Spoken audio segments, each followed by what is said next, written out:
You are now ready to upload your claim supporting documentation. Please be sure to have these readily available on your desktop.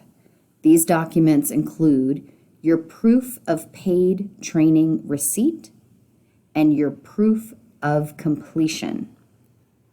The proof of completion can be an email from the trainer or an actual certificate.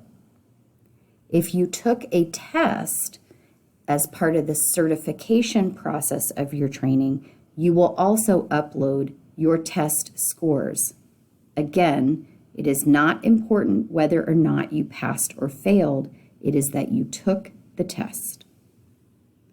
Click on Claim Supporting Documentation under the components. Scroll to the bottom.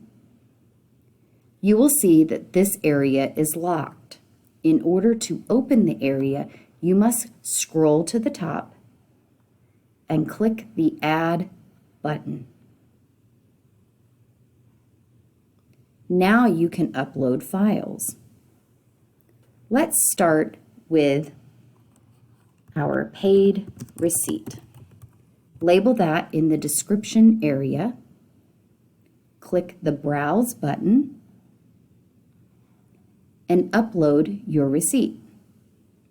If you have multiple receipts, you can do them as one PDF or you can upload them separately. Click Save after you've uploaded one. Repeat the same step. Click Add. Scroll to the bottom. The description is proof of completion.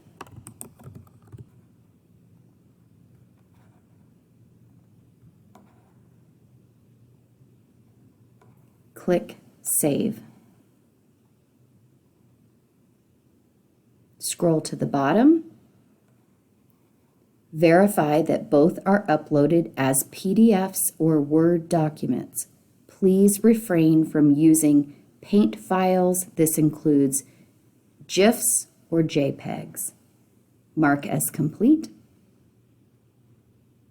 This takes you back to your grant components, and you will see that you now have check marks in all three. In order to submit your claim, you must click the Submit button located here. Click OK. You have successfully submitted your claim. Please await next steps via email instruction.